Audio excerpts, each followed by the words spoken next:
Mi hijo publicó un vídeo en TikTok llamándome anciana ridícula. Fingí no haberlo visto como si nada hubiera pasado. Al día siguiente fue al banco a retirar dinero para pagar el alquiler. El cajero susurró, saldo cero. Todas las cuentas habían sido vaciadas. Su rostro palideció instantáneamente. Pero antes de continuar, dime desde dónde estás viendo este vídeo y cuántos años tienes. Me encantará saberlo. El teléfono sonó a media tarde, breve e insistente como siempre. Revolví la olla de pavó y frijoles, tarareando una vieja canción, sin prestar atención. Hasta que escuchó la voz temblorosa y ahogada de la vecina. María, no mires, pero Andrés subió un vídeo tuyo a TikTok. Por favor, no lo mires. Dejé la cuchara a un lado, me sequé las manos con el paño, pero aún así la abrí. Y me arrepentí al instante. Entró a la casa con la cámara encendida, en silencio, como si fuera un ladrón acercándose por detrás. Yo estaba en la estufa, sin sospechar nada. Mira a mi madre, dijo con ese tono alegre y cruel que alguna vez confundí con cariño. Tiene 61 años y todavía usa esa ropa de los 80, pensando que se ve bien. ¡Qué anciana tan divertida! Los comentarios se multiplicaron, risitas, emojis burlones, frases desagradables. Los extraños se reían de mis manos arrugadas, de mi vestido sencillo, de mi forma de hablar sin filtros. Y al frente de todo estaba mi propio hijo incitando, riendo, alimentando la burla. Fue como si un puño me aplastara el pecho y las lágrimas empañaran la pantalla. En ese momento entre sollozos recordé el día en que nació, pequeño, cálido, con sus deditos pegados a los míos como si fuera su único refugio seguro. Recordé las noches de insomnio, el trabajo incansable, coser, cocinar, fregar pisos ajenos, planchar ropa de extraños, todo para poder tener comida, estudiar, un techo sobre su cabeza. Todo para que nunca sepas qué es el hambre o el frío. Y ahora aquí estaba él convirtiendo mi vida en una broma para una audiencia invisible. Me senté en el banco de la cocina, respiré hondo, me sequé las lágrimas y apagué el celular, como si estuviera ardiendo. Mis ojos se posaron en la foto de él cuando era niño, abrazándome y susurrando, «Mamá, te amo». Pero esa frase ahora sonaba hueca, como un viento helado que entra por una ventana rota. No entendí cuando el amor se convirtió en desdén. Pero antes de continuar te pregunto una cosa, si te ha resonado este vídeo, deja un me gusta, suscríbete al canal y cuéntame desde qué ciudad lo estás viendo.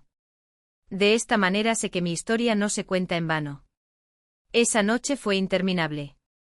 Cerré los ojos y escuché risas, susurros de voces desconocidas, como si una multitud estuviera al otro lado de la puerta. Me sentí pequeña, invisible, como un vaso olvidado en el alféizar de la ventana. La peor parte no fue la exposición, fue saber que no había actuado por odio, sino por diversión, por los me gusta, por los números en una pantalla. A la mañana siguiente salió a comprar pan y leche. En la esquina, dos desconocidos intercambiaron miradas y susurraron, pensando que yo no los había oído, es el de TikTok.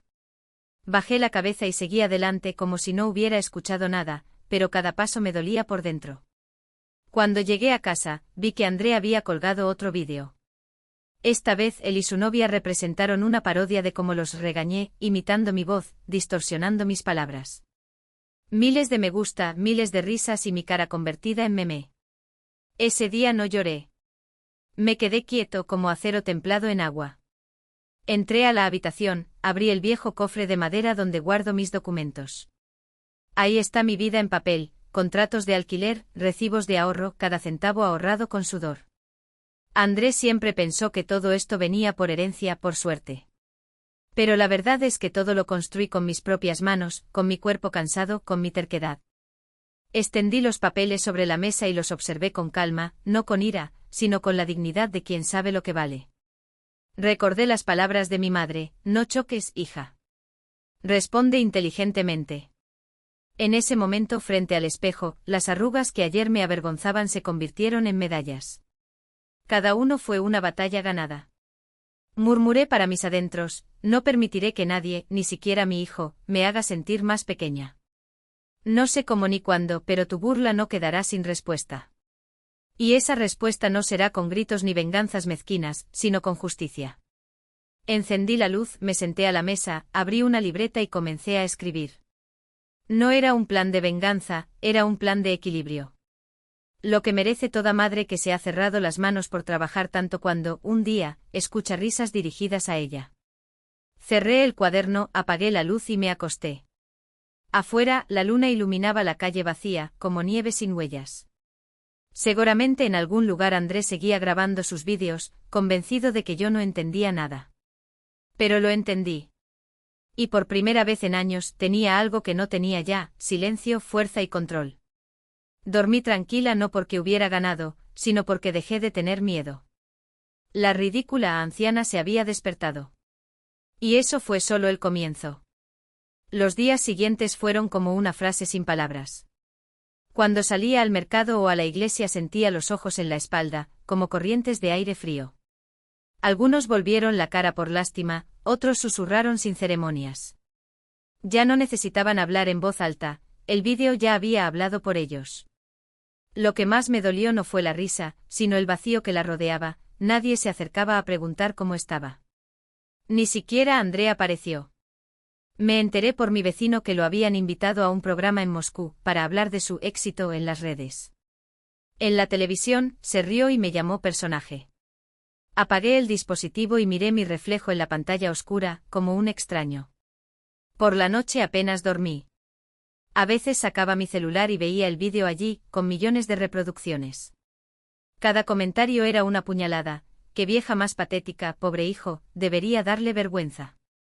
Ninguno sabía que aquellas manos ridículas lavaban pisos ajenos, planchaban ropa ajena, cosían hasta sangrar los dedos para que un hijo pudiera comer bien y estudiar sin deudas. Intenté comprender dónde se había perdido André.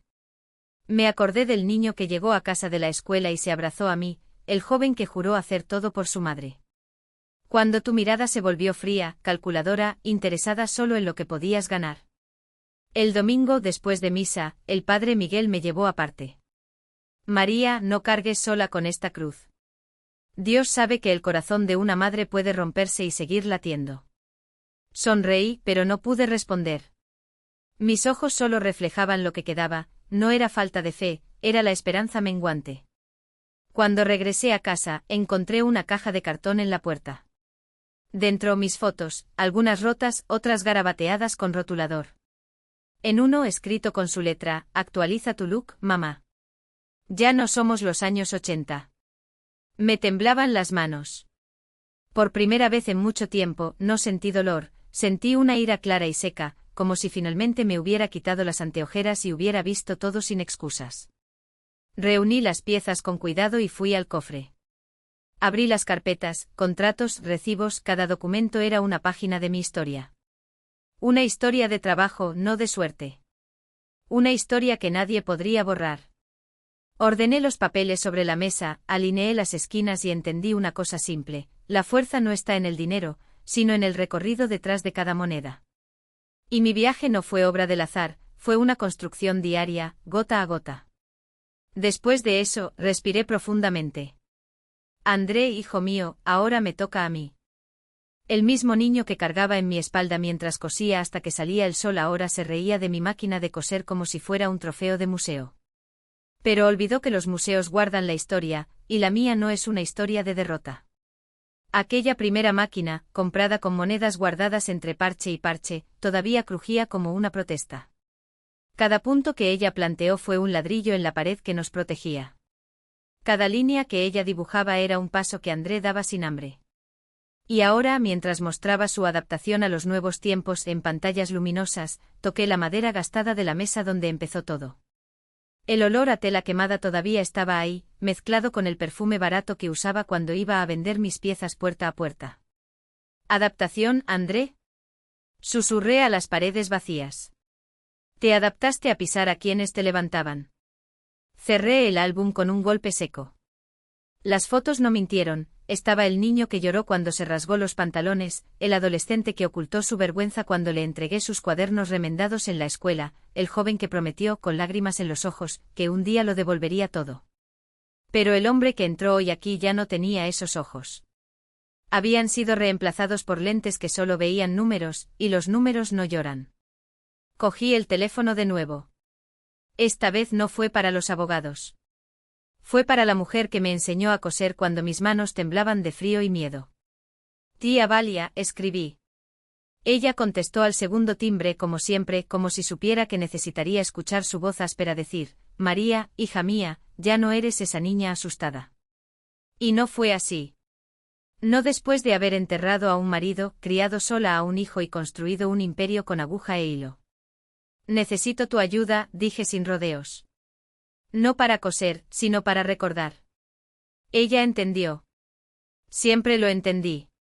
A la mañana siguiente, antes de que el sol derritiera el hielo de las aceras, estaba de nuevo en esa calle donde el viento cortaba como cuchillas.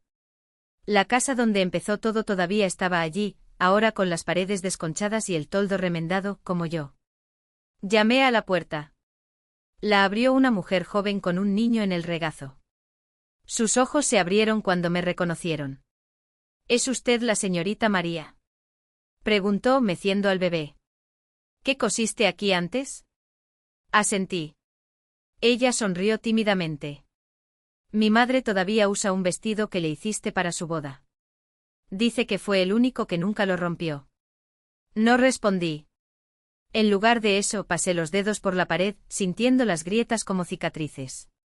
Cada uno de ellos gritó una verdad que André nunca escuchó, que la dignidad no se compra con vistas, que el respeto no es moneda de cambio y que una madre que construye con sus propias manos no se inclina ante quienes destruyen con las suyas. Cuando regresé a casa, el abogado ya me estaba esperando.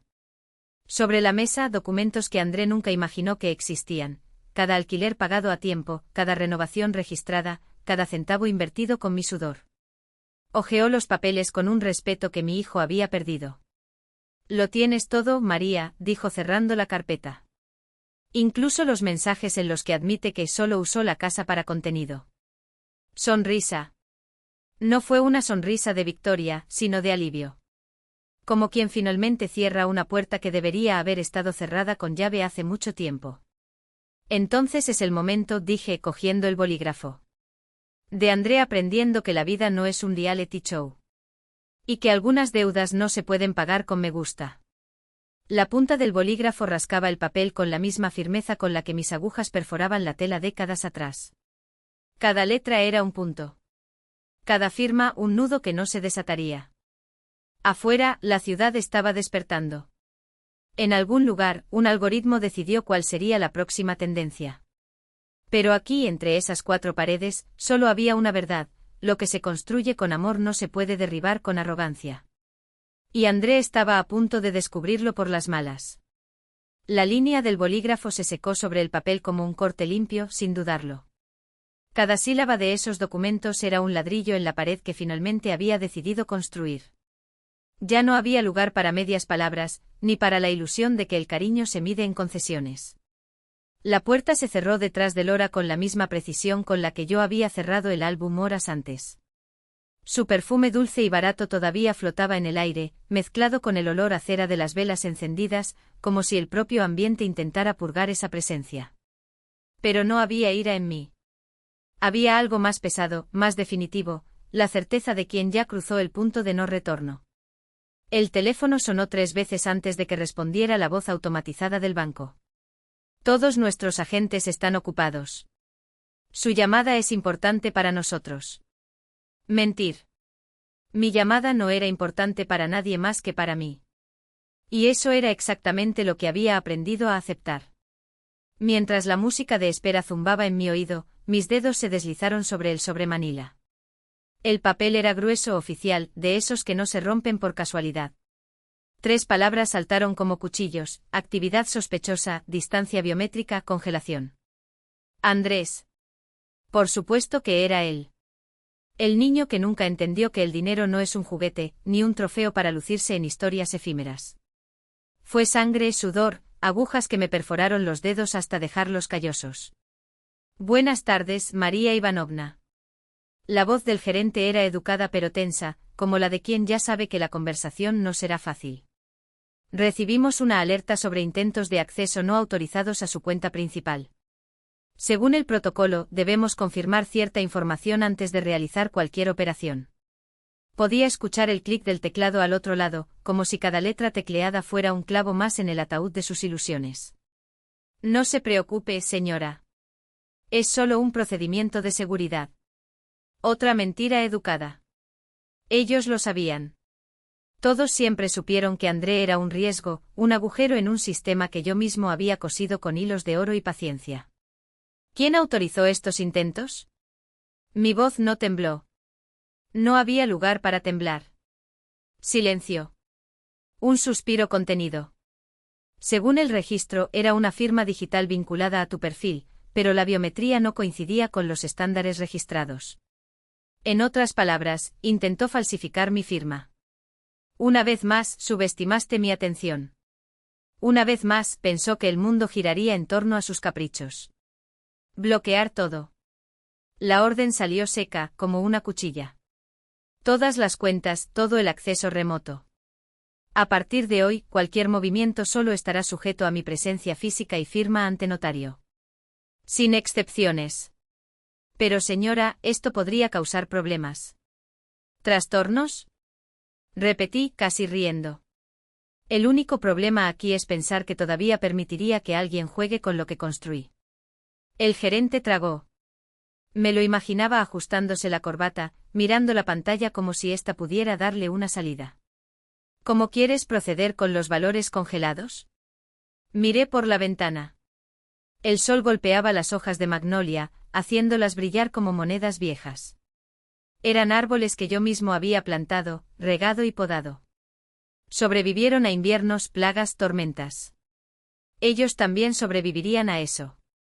Donar a una institución que apoye a costureras jubiladas. Allí nació la decisión, simple e irrevocable. ¿El nombre? Fondo Ernestina Vasilevna. En memoria de mi madre. El silencio al otro lado fue elocuente. No había argumento alguno contra una mujer que ya había enterrado sus fantasmas y ahora también enterraba sus deudas. Anota tu CNPJ. Mi voz era ligera, casi alegre. Y enviar el recibo a mi abogado. Petrov ya lo sabe. Colgué antes de que pudiera responder. El teléfono permaneció en silencio sobre la mesa, como punto final. Afuera, el viento cambió de dirección. Las cortinas bailaron y por un momento me pareció oír reír a Ernest, esa risa ronca de quien ha visto demasiado para sorprenderse. Por fin, María pareció decir. Finalmente. Cogí la taza de té ahora fría, y bebí el último sorbo. Amargo como debería ser. Nada que un poco de miel no pudiera arreglar, pero hoy preferí el sabor crudo de la verdad. El timbre volvió a sonar. Esta vez no fueron Lora, ni André, ni los coleccionistas. Era solo el cartero con una simple carta sin remitente. El papel era grueso y amarillento por el tiempo. Dentro una aguja de hueso heredada de mi abuela, y una nota. Para aquellos que todavía saben coser lo que se ha roto. Sonrisa. Ajusté la aguja del dedal y volví a trabajar. Después de todo, la vida no se puede arreglar con excusas. Se puede remendar con hilo, paciencia y coraje para recortar lo que ya no sirve. El teléfono vibró sobre la mesa, seco como aviso. No fue el banco, ni André, ni las noticias. Fue solo el silencio antes de la confesión. Esperé al operador con la misma calma con la que se esperaría el último golpe de un martillo, sin gritar, sin apresurarme. La voz al otro lado de la línea, una mujer llamada María Ivanovna, era aguda como una espada. En su cuenta se registró una solicitud para transferir una cantidad importante. Adjunto recibo con su firma, pero el sistema bloqueó la operación. La confirmación de voz no coincide. Además, el destino de los fondos es una cuenta que, según nuestros registros, ya figuraba como reserva a tu nombre. Cerré los ojos. El apellido ya resonaba en mi cabeza incluso antes de que ella lo dijera. No era mi firma, dije tan tranquila como el hielo bajo mis pies. No fue mi transferencia. Graba esto. Colgué. Los dedos que habían estado temblando durante segundos, ahora se cerraron en puños, no con ira, sino con una frialdad tan clara que parecía cortar el aire. No dormí esa noche. Me senté a la mesa, alineé carpetas, revisé extractos, coloqué un cuaderno a mi lado y comencé a escribir. Todo. Hora tras hora. Paso a paso. Sin lágrimas, sin justificaciones. Una historia que contada, sonaría como la de un extraño. Por la mañana llamé a Petrov.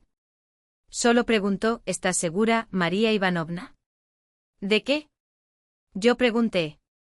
El resto ya lo sabía. El día transcurrió en silencio.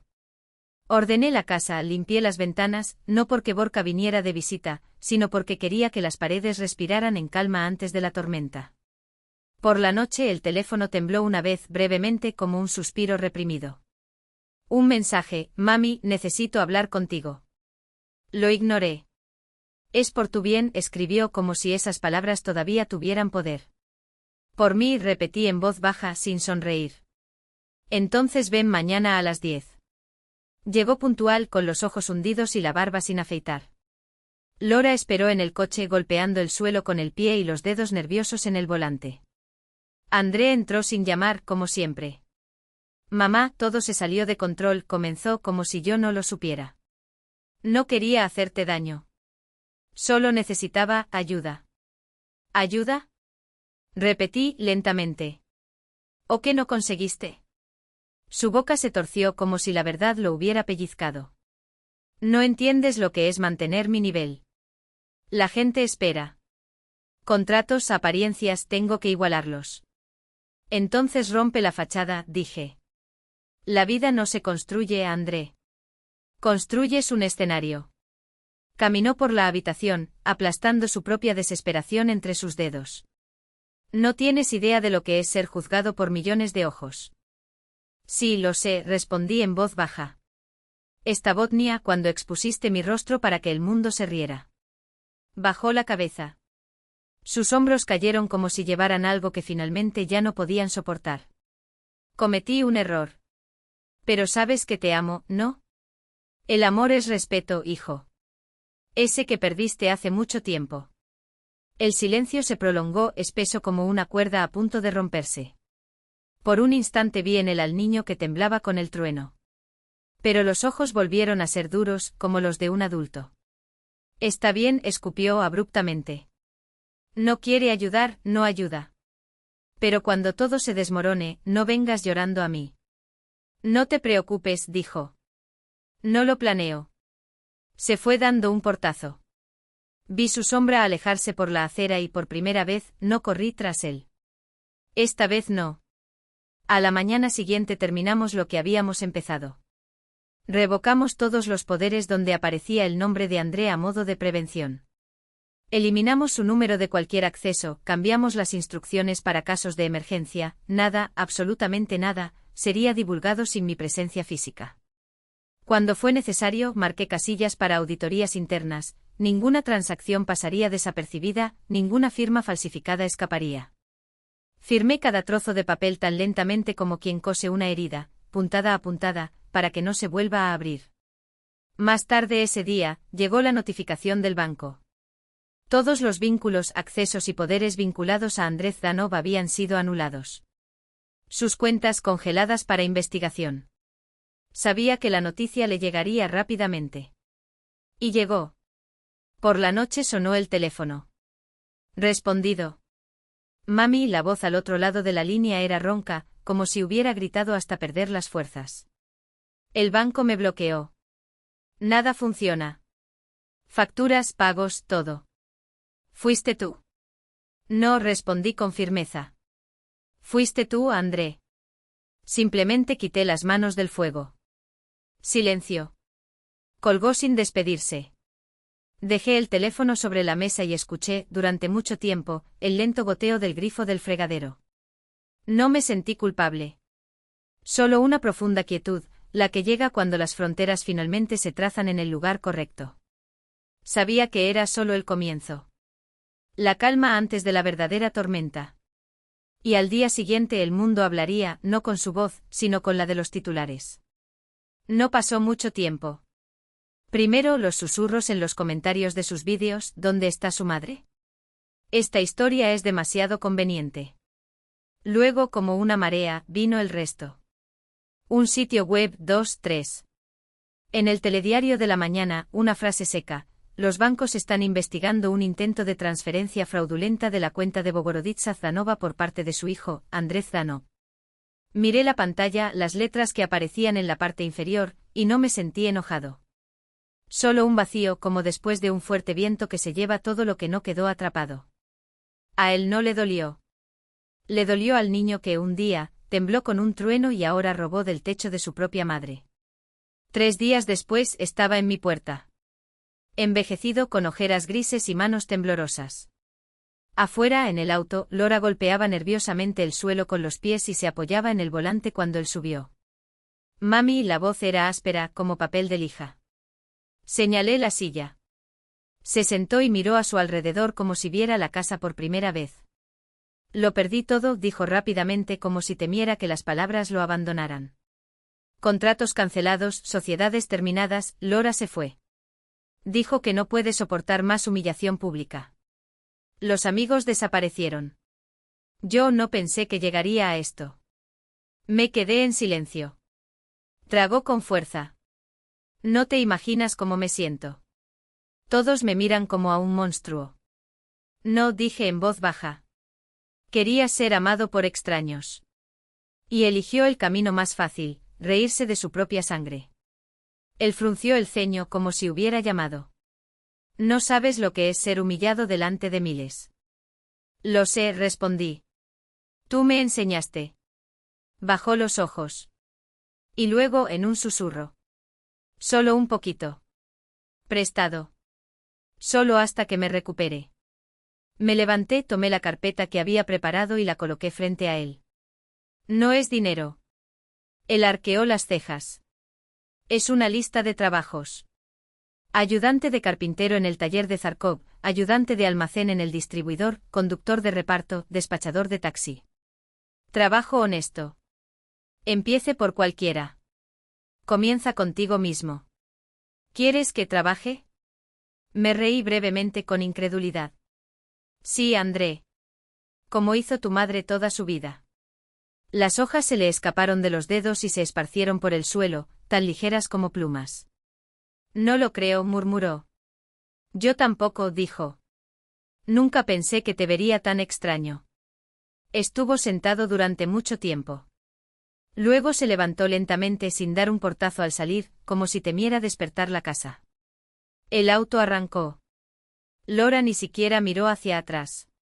Esa noche no dormí. No por las dudas, sino por el silencio, aquel en el que ya se había dicho todo lo que había que decir. La lluvia caía a ráfagas dispersas y sentí como si el techo respirara conmigo. Por la mañana preparé un té fuerte, organicé una lista de tareas pendientes y traté de vivir como siempre. El invierno llegó temprano, el aire se había vuelto transparente y nítido como el cristal. 4 días después, al regresar del mercado, vi una figura encorvada en la plaza. Un joven de hombros caídos, envuelto en mantas raídas, una guitarra desafinada sobre las rodillas y una gorra a los pies por monedas. Me acerqué. Y lo reconocí. Delgado, pálido, con el pelo enredado, los ojos apagados como una lámpara al final de su vida. Levantó los ojos. Algo dentro de él se rompió. Mami, casi un suspiro. Me quedé quieta sin saber si debía abrazarlo o darle la espalda. En ese rostro envejecido en una semana, vi al niño que temblaba con un trueno. ¿Dónde duermes por las noches? En un refugio, si hay espacio. Si no, aquí. Como cuando sucede. A veces lo toco, hace un plato caliente. Entiendo, dijo. Y realmente lo entendí. Levantó las manos como para justificarse. Solo quería que lo supieras. Que lo entiendas. 3 palabras, lo entendí, me golpearon como una bofetada y un abrazo al mismo tiempo. No lo acerqué. Aún no. Sacó una nota arrugada de su bolsillo con los dedos temblorosos. Manejar. Hay 3.000. Para un plato caliente. Negué con la cabeza. Así no es como actúa una madre. Así actúa quien sabe lo que es el hambre, respondió, y sus dedos se cerraron alrededor del dinero como si temiera que yo se lo quitara. Gracias, susurró. No quiero que te avergüences de mí. Me dolió. Me dolió tanto que las palabras salieron secas. La vergüenza no es para ti. Es por lo que hizo. Y arreglar esto también depende de ti. Permanecimos en silencio, el viento arrastraba hojas secas entre nosotros, cada uno atrapado en nuestros propios pensamientos. Se volvió a sentar en el suelo, cogió la guitarra y yo me di la vuelta sin mirar atrás. Mirar hacia atrás podría hacer que todo se desmorone. La noche fue larga. Encendí una vela y susurré no pidiendo dinero ni perdón, sino por su alma, que encuentre su camino. Los días empezaron a cambiar. A veces al pasar por la plaza lo veía de lejos, ya no pedía monedas, sino que compartía pan con alguien como él, señalaba refugios, indicaba dónde olvidarse del frío. Algo en él cambió tranquilo, sin cámaras. Lo anoté en mi cuaderno, a veces la justicia no es un castigo, es una lección. Cerré la última parada y por primera vez en meses, el aire se sintió más ligero. Semanas después me llegaron los rumores, Andrei ya no está en la plaza. Encontró trabajo en una carpintería, con un maestro. No lo creí inmediatamente, pero mi corazón, tantas veces traicionado, todavía temblaba. Hasta que una mañana, mientras regaba las geranias, escuché unos pasos familiares en la acera. La primavera había llegado sin previo aviso, las mañanas aún eran frías, el olor a tierra mojada y a pan recién hecho flotaba en el aire. Hacía meses que no lo veía, pero las noticias llegaron escasamente. Estaba trabajando con el maestro, con el pelo corto, las manos ocupadas con madera en lugar de cuerdas de guitarra. No me atrevía a creerlo, el corazón ya conocía el peso de las promesas vacías. Pero allí en la puerta estaba él, camisa limpia, mirada cansada pero serena, sosteniendo un pequeño ramo de flores silvestres. «Buenos días, madre», dijo en voz baja. «Buenos días, Andrei», respondí, esforzándome en que mi voz no temblara. Entré. Colocó las flores en un vaso de agua y miró a su alrededor como redescubriendo la casa. «Trabajo cerca de aquí», explicó. «En la carpintería. Paso por esta calle todos los días. Simplemente no tuve el valor de subir». El reloj de la pared marcaba los segundos. Pensé mucho, continuó. En mí. En ti. Como vivía esa vida ruidosa, llena de likes, como si todo fuera mentira. Ahora duermo tranquilamente. La madera en tus manos, es como si todo volviera a ser real. Hizo una pausa. Estoy ahorrando dinero. Quería devolverlo. Dudó. Lo que intenté quitarte. Al menos una parte. Se devuelve el dinero, dijo. Respeto, no. Esto se recupera. Y ya has empezado. Él asintió, se sentó frente a mí, tomó mis manos con cuidado, como si tuviera miedo de lastimarlas. No pido nada, madre. Simplemente no quiero que te avergüences de mí. Las lágrimas brotaron, pero las empujé a un lugar donde no hicieran ningún ruido. Duele, lo admití. Y tal vez todavía te duela. Pero la vergüenza no recae sobre ti, sino sobre tus acciones. Y los estás cambiando. Agárrate a ello. Luego me abrazó sin fuerza, como pidiéndome permiso. Esta vez no me alejé. Nos quedamos así en silencio hasta que silbó la tetera. 4 meses después, un domingo temprano, sonó el teléfono. Era la maestra carpintera, María Ivanovna. ¿Sabes lo que hizo tu hijo? Ven a la plaza. Es mejor ver. Me puse el abrigo y fui. Había gente, cámaras, un pequeño escenario de madera. Andrei estaba en el centro con la camiseta limpia y las manos libres. Cuando me vio, sonrió de esa manera sencilla y humana. Buenos días, dijo por el micrófono. Muchos me conocen por esos vídeos donde perseguía la atención y olvidaba de dónde vengo. Ríete de los que me criaron. Convertí el cariño en contenido. Hoy no me justifico. Pido perdón. Sacó una escultura de debajo del escenario, una mujer sentada, con las manos hacia abajo y el rostro sereno. Lo hice con mis propias manos, dijo. La llamé la madre del silencio. Que quede aquí para recordar que la fuerza no está en gritar, sino en no dejar que el odio nos endurezca. Los aplausos comenzaron lentamente, como si la gente estuviera poniendo a prueba su propia sinceridad. Pero solo escuché sus pasos hasta mí. Se arrodilló como lo hizo una vez un niño a mis pies. Mamá, se te quebró la voz. No soy digno. Pero lo intentaré. Todo el día. No con palabras, con acciones. Pasé mi mano por su cabello. Perdonar no es un sello que se da, respondí. Es una frontera que eliges no volver a cruzar. Levantarse. Nos levantamos y nos abrazamos. Los aplausos, las lágrimas de los demás, las cámaras, nada de eso importó. Solo pensaba en el camino que aún le esperaba, y que ahora recorrería con sus propios pies. Al anochecer, la escultura fue colocada en el jardín público, de acuerdo con la Casa de Cultura. Regresamos por el sendero familiar. Habló del trabajo, del olor a madera fresca, de cómo cometió un error en una talla y la rehizo hasta dejarla perfecta. Escuché y por primera vez en mucho tiempo, me interesé por su día sin miedo. En casa se demoró un momento en la puerta. No pido que me devuelvan su confianza ni sus contraseñas, dijo. No lo necesito. Llamaré los domingos si puedo. Llama, respondí. Pero recuerde, las fronteras permanecen. Él sonrió, asintió y se fue. Oí crujir la puerta cuando cruzó la calle. Encendí una vela, abrí el cuaderno y escribí la última línea de esta historia. Perdonar no borra el pasado, ilumina el camino por delante. Y el respeto no es una palabra, es un trabajo diario. No le devolví llaves ni tarjetas. No me devolvió los años perdidos. Simplemente dejamos de mentirnos a nosotros mismos. Y eso nos bastó para seguir, cada uno en su lugar, sin humillaciones, sin ilusiones. A veces paseamos juntos por el mercado, él lleva la bolsa de patatas, nos habla de la cómoda que acabó en la carpintería. Algunos miran, reconocen, otros no. No me importa. Sé dónde está mi fuerza, en el silencio, en los límites y en el derecho a no responder al mal con el mal. Cuando paso por la plaza y veo esa mujer de madera, no me siento orgulloso. Siento gratitud por aguantar y no dejar que mi corazón se endurezca. La mayor victoria a veces es la paz. Y el comienzo más honesto es vivir sin ficciones. La historia no termina. Simplemente dejó de ser una herida. Si un día Andrei vuelve a tropezar, tendré una respuesta, no dinero, ni excusas, sino un silencio firme y una palabra, no. Por ahora cierro el cuaderno y pongo a hervir el agua. La vida continúa.